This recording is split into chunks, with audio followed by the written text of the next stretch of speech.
My brother laughed in front of the whole family, raising his glass high. "How does it feel to be completely useless, sister?" he sneered. The dining room erupted into chuckles, my parents nodding along, completely blind to the truth. I simply set my fork down, looked him dead in the eyes, and said, "Never felt better, Julian, especially since I just stopped covering your bills." Instantly, his smirk vanished.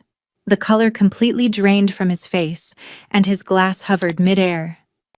The entire dinner table went dead silent. The heavy clinking of silverware stopped. My parents froze in absolute shock, staring at him, then at me, before my father violently slammed his fists onto the table, shaking the plates. He looked at Julian, then glared at me, and shouted at the top of his lungs, "What bills? What on earth are you talking about?" My name is Lauren, and I am 33 years old. For as long as I can remember, my existence in this family has been entirely invisible.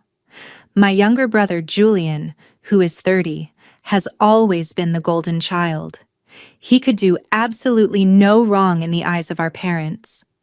If Julian scraped his knee, the world stopped turning. If I graduated with honors, it was just expected. I channeled that neglect into hard work, eventually building a very quiet, highly successful career as a certified forensic accountant. I didn't flashy dress, and I lived in a modest townhouse, preferring to build real wealth instead of projecting a fake image. Julian, on the other hand, was the definition of a fraud. He called himself a serial entrepreneur and a visionary investor. But the only thing he was actually skilled at was spending other people's money. He never held a steady job for more than 3 months, yet he always wore designer clothes and spoke down to me as if I were a servant. My parents completely enabled this delusion. They praised his imaginary business acumen at every single family gathering, while dismissing my actual corporate success as just playing with numbers. I was always the boring, uninspired, useless older sister who didn't understand the fast-paced world of high finance. I tolerated the insults and kept my head down, letting them live in their blissful ignorance. But what none of them realized was that the entire foundation of Julian's glamorous, high-rolling lifestyle didn't come from his brilliant business mind. It came directly out of my pocket. The nightmare started 3 years ago. My parents came to my house looking incredibly anxious. They sat on my sofa, held my hands, and practically begged me to help Julian. They told me he was on the verge of launching a massive, groundbreaking business venture, but his credit line was temporarily tied up in other investments. They didn't want his pride to be crushed, so they asked if I could let him use my secondary credit line and corporate bank accounts under the radar.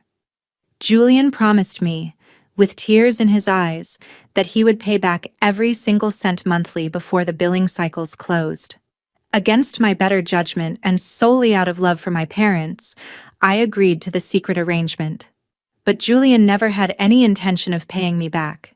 Instead of building a business, he used my immaculate credit to fund a life of pure fantasy.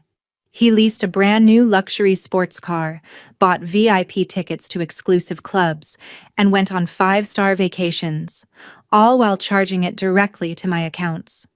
Whenever a payment was due, he would make excuses, dodge my calls, or throw a tantrum, knowing that if I went to our parents, they would just accuse me of being bitter and trying to sabotage his success. He thought he was a genius who had found a permanent cash cow. He genuinely believed that because I was quiet, I would just keep swallowing the debt to keep the family peace. For 3 years, I watched him masquerade as a wealthy mogul using the blood, sweat, and tears of my hard work, while he secretly maxed out my secondary lines. He completely forgot that as a forensic accountant, I don't just track money, I control it. The final straw broke last month when I received an urgent confidential notification from my primary bank's compliance department. My blood ran completely cold as I stared at the data on my screen. Julian hadn't just maxed out my credit lines this time. He had crossed a dangerous legal line. He had explicitly forged my signature on a massive corporate loan application for $150,000 to bail out his latest failed investment scheme. He had even listed my personal townhouse as collateral. The absolute audacity left me shaking with rage. I immediately called him and demanded a private meeting at a quiet coffee shop downtown. When I confronted him with the details of the fraud, Julian didn't even blink. He just leaned back in his chair, took a slow sip of his iced coffee, and laughed directly in my face. He told me I was overreacting and called me a dramatic prude. When I threatened to go to the police, his face hardened, and his voice turned incredibly vicious. He sneered that if I dared to expose him, he would tell our parents that I was the one who ruined his business out of pure jealousy. He knew they would disown me in a heartbeat to protect his precious reputation. He truly believed he had me cornered, but his sheer arrogance blinded him to who he was actually dealing with. I didn't argue. I didn't scream. I just smiled, stood up, and left. Julian thought he was playing a game of checkers, but he forgot that I am a forensic accountant. That very afternoon, I quietly initiated a full fraud investigation, froze every single account tied to his name, and legally revoked his access to my credit. I was done protecting him. The trap was officially set for our parents' 35th wedding anniversary dinner. The entire extended family gathered at an upscale, high-end restaurant downtown, the kind of place where a single appetizer costs more than a normal person's daily wage. Julian arrived late, as usual, making a grand entrance in a brand-new, custom-tailored designer suit. He had his new fiancée, Vanessa, clinging tightly to his arm, looking like a trophy. He was practically radiating smugness, loudly talking about his latest imaginary international business ventures to anyone who would listen. My parents looked at him with sheer adoration, basking in the reflected glory of their golden boy. I sat quietly at the far end of the long mahogany table, wearing a simple black dress, calmly sipping my water. Julian noticed my silence and decided that looking dominant in front of his new fiancée required tearing me down publicly. He cleared his throat loudly, tapping his crystal wine glass with a silver spoon to get the attention of the entire room. He looked down the table at me, a cruel, mocking glint in his eyes. "You know, everyone," he announced loudly, ensuring the waiters and relatives heard every word. "We should really toast to my sister Lauren. It must be so incredibly peaceful to live such a small, insignificant life without any real responsibilities or pressure." He laughed, raising his glass high into the air. "How does it feel to be completely useless, sister?" he sneered. The dining room erupted into chuckles, my parents nodding along, completely blind to the truth. I simply set my fork down, looked him dead in the eyes, and delivered the devastating truth. "Never felt better, Julian," I said, my voice echoing clearly across the sudden hush of the room. "Especially since I just stopped covering your bills." Instantly, his smirk vanished. The color completely drained from his face, and his glass hovered mid-air. The entire dinner table went dead silent. My parents froze in absolute shock, staring at him, then at me, before my father violently slammed his fists onto the table, shaking the plates. He looked at Julian, then glared at me, and shouted at the top of his lungs, "What bills? What on earth are you talking about?" Julian frantically tried to laugh it off, his voice cracking with pure panic as he stammered that I was just making up insane stories out of pure jealousy to ruin his special night. But I was completely prepared for his desperate lies. I calmly reached into my bag and pulled out the certified bank statements, the forged loan applications, and past due notices from the fraud compliance department. I smoothly slid the printouts across the polished mahogany table right into my father's trembling hands. "See for yourself, Dad," I said quietly. My parents leaned in, their eyes widening in utter horror as they read through the undeniable evidence. They didn't just see how Julian had been systematically draining my personal accounts for 3 years to fund his fake lifestyle.